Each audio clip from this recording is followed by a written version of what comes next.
Morning, everybody. It's another episode of Intellectually Honest, unedited, uncut. We're going to get right into it. Before we get started, though, y'all know the deal. Go ahead and do all that flash the YouTube algorithm likes. Like, hit that like button, hit that subscribe button, and most definitely hit that notification bell. That way you be notified every time I drop. If you like Bulls content, if you like Celtics content, and a little bit of everything in between, go ahead and subscribe. It only takes a second, I promise. But anyway, without further ado, we can go ahead and open it up. So, I saw the game yesterday. And I got some takeaways from it. DeMar DeRozan. Can't say Lonzo Ball. DeMar DeRozan. And the Chicago Bulls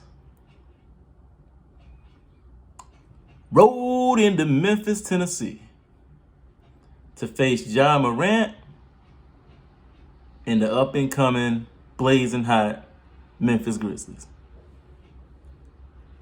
Lonzo Ball is out. Zach LaVine is out. Alex Caruso is still out. Javonte Green is out. DJJ is out. And Vucevic is suspect. So what happened? I'm going to tell you what happened. And I got the stats up. So I'm being honest, being intellectually honest, being factual. And we're going to go ahead and open up. So I'm going to run through these and I'm going to get right to my takeaway.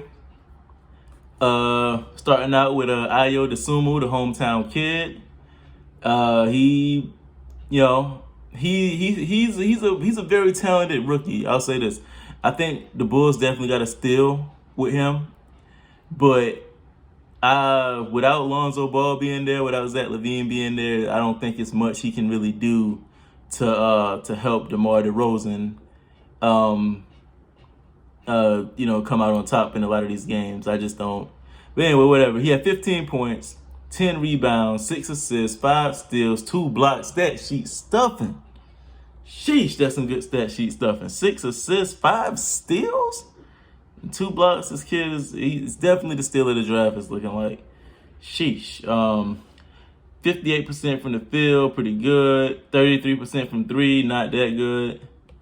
But even in a loss, he had the only plus minus on the team. He had the only positive plus minus on the team, even in a loss. So that goes to tell you, he had that Lonzo Ball type game. Moving on, DeMar DeRozan, the star, the second coming of Kobe Bryant, mixed with a little bit of Michael Jordan and some Rip Hamilton on the top. Mid-range specialist is what I'm saying. 24 points, 5 assists, no steals, no blocks. Sheesh. 41% from the field, 0% from 3. He did shoot a 3, missed it. Guess he realized he didn't have it, didn't take another one. But he did hit all his free throws. And he had 4 turnovers. Now that I'm looking at it, Ayo had 4 turnovers too. What's going on with these turnovers? You know what that's telling me? They're playing a lot of isolation ball, and they're waiting until they get trapped to try to look for an option, whereas now they're forced to pass it, and the defense can kind of load up and get ready and anticipate where the pass is going. That's how you get 4 turnovers from DeMar DeRozan. So not a great game by DeRozan, but he's earned the right to have a couple bad games because he's been having one of the better years of his career. Kind of making people regret saying that he was the worst free agent signing in NBA history. However, they have lost 4 in a row, so yeah. Kobe White, 16 points, 6 rebounds, 5 assists. Man, I'm proud of the stat sheet stuff and I'm seeing from these guys, from Ayo and Kobe. That's good. 43% from the field, so not the greatest. 51% from 3, that is pretty great. 57.1% from 3, I'm sorry. Yeah, but again, 2 turnovers, -16 plus minus. I don't know what it is. I know what it is. They need Lonzo Ball back. Now, moving on to Nikola Vucevic, who I have a lot to say about him coming up in my takeaways, so stick around for that. 7 points. Oh, man, Vuce was in prime 2021, 2022 Vucevic right here. This is prime 2021, 2022 Vuce.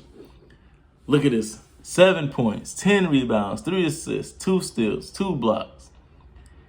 Guess how efficient he was from the field? 15.4% from the field. 15, not 50, 15.4% from the field. He took 13 shots to get 7 points. And for all the novices to organize basketball out there, we already established that each bucket is worth at least 2 points. So he took 13 shots. This is the guy. When we were hard on me and other Bulls fans, other Lonzo Ball fans, other people who've been watching the Bulls closely this year, were hard on Vooch at the start of the season, and everybody told us to chill out.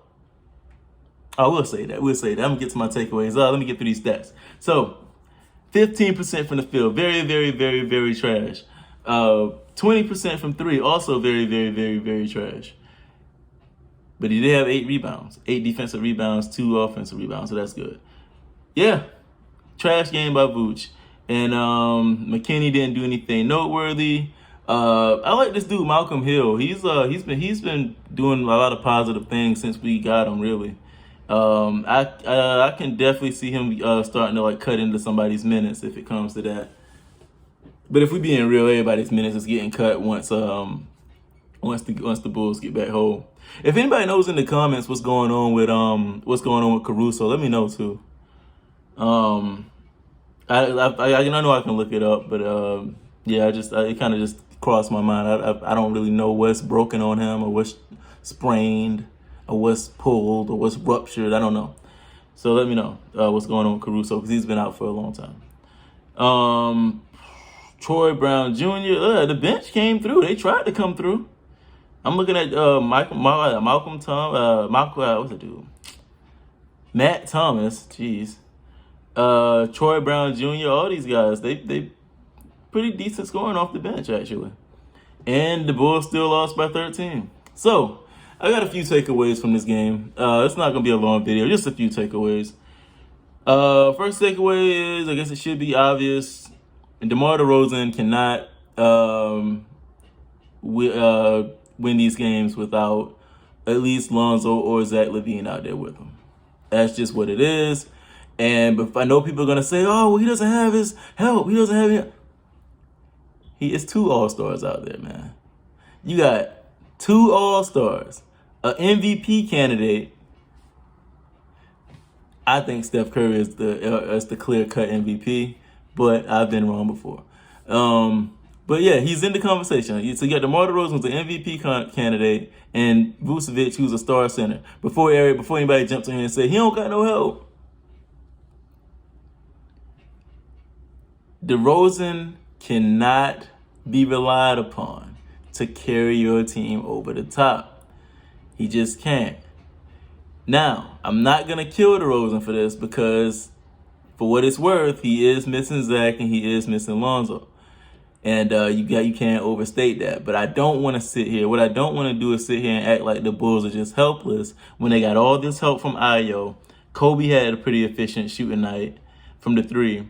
And then the bench came through the way they did. I'm not going to sit, and then you got the 2 stars on the team. I'm not going to sit and act like he was helpless out there and didn't have any help, and the big bad Grizzlies just was too much for him. I'm just not going to do that. DeRozan has to maximize the talent around him better if he's going to be that dude. I don't think he's that dude like that. Like, he's nice, but he ain't that dude like that. So that's number 1. I think the Bulls are going to continue to kind of be on the skid a little bit. It's on that they're going to kind of struggle. I can see them losing again. Who's the next game? The Cavs. Yeah, the Cavs just knocked off the Brooklyn Nets with Kyrie. You saw what they did to us, and that's with LaVine and Zoe. So just kind of picture this. They're gonna be the Nets are gonna be moving that ball around, and Kyrie, not the Nets, the Cavs are gonna be moving that ball around probably, and just have that thing hopping while DeRozan's gonna be trying to go 1-on-1 all night, and we're gonna see how that goes. But anyway, moving on. That's my first takeaway. DeRozan can't be the guy. I think he can't be that dude that's gonna put you over the top by himself. He needs a star-studded cast, more or less, to really do what we see him doing this year. And that's just what it is. So moving on, the Chicago Bulls. I think Chicago Bulls are at a crossroad. Chicago Bulls are at a crossroad, and I think that I've said this before in a video, but they have a real serious decision to make. I get it. DeMar DeRozan is having an amazing season, but they got Lonzo Ball for a reason. They said when they got him that they'll keep up with Lonzo. They want Lonzo to be all out running, and they'll keep up. I get that it's been a long time since we've seen the mid-range game executed in the fashion that it has been. That DeMar DeRozan is doing it. But what the Bulls have to decide is this effective long term? I hope this 4-game losing streak kind of gives them cause to pause and reassess where exactly they see themselves going this season. Because this ain't it. I said it before. I'll stand by it. DeMar DeRozan he's having an amazing season. But if your goal is to make a deep playoff run, this is not it. It's not it. And I'm not trying to take advantage of this bad situation where they're losing, because I said this when they were winning. They're winning. They were winning despite their bad habits. And what you saw against the Brooklyn Nets and the Golden State Warriors, that those bad habits finally caught up with them. So I'm not gonna sit and act like don't sit and act like I'm overreacting to the games where they're like shorthanded. Nah, they got blown out with Zach LaVine and Lonzo. The Warriors blew them out with Lonzo. I think Zach got hurt in that game, or he got hurt against the Celtics. I don't know. Anywho, yeah. The Bulls are at a crossroads. They have to make a decision. Are they gonna live and die with this isolation ball with Zach LaVine and DeMar? Or are they gonna crank this thing up and get it going and really start to weaponize their whole roster? Because the guy to go to do that. That's Zoe. They gotta make a decision on if they're really gonna commit to keeping up with Lonzo and running with Lonzo. That just is what it is. Moving on to my final point, my final takeaway. What's the verdict on Vooch, man? How we feeling about Vooch right now? Because I remember similar to when the Bulls lost against the Brooklyn Nets, everybody was like, "Oh, chill out. It's just one game. Bulls fans gotta stop being emotional." And I remember when I was telling people about Vooch, I was like, I don't think Vooch is that dude. I think he benefited from being a big fish in a small pond out there in Orlando. And I don't think he's that dude. And he'll have a good game every now and then, but what we see is what we see. This is him most of the time. He's not a 20-point average this year. So when he has those games where he has 20, 10, and 10 or whatever like that, that's an outlier. That's the exception. That's not the rule when it comes to Vooch. What you see right here is what you get. That's my break. I think that he definitely still has a spot on this roster, and maybe in the starting lineup. But I would not be surprised if the rumors come out about the Bulls shipping him or making him available for trade options. Because like I said, that the way the Bulls are playing, it only benefits two players. It only benefits DeMar DeRozan and Zach LaVine. Vooch is falling by the wayside. And the only way to get him involved is to get him running that pick and pop and pick and roll with Lonzo. That's it. Because if Vooch set a screen for DeMar coming off that screen ready to pull. He ain't think about getting Vooch involved. So yeah, where we at with Vooch? Let me know in the comments. I think at this point we just need to acknowledge that he's not the star center that he appeared to be in Orlando. His man is not hurt. This man is not sick. There's nothing wrong with him. I think he's just not that dude. Honestly, I think he's a great center. He's a good center to have, a very skilled center. But he's not that dude. I don't think he is. So that's that. Bulls at a crossroad. They need to pick. Lonzo, is it gonna be Lonzo Ball brand of basketball, or is it gonna be DeMar DeRozan ISO brand of basketball? That's just is what it is. The Bulls, the Bulls need to get whole. They need to get everybody back healthy. Let me know in the comments if y'all know what's wrong with Alex Caruso and Vooch, man. They gotta make a decision on Vooch. Is he their center that's gonna get them where they need to go, or do they need to start looking for upgrades? It is what it is. So it's another episode of Intellectually Honest in the books. Go ahead and hit that like button, hit that subscribe button, hit that notification bell, and I'll catch you guys on the next one.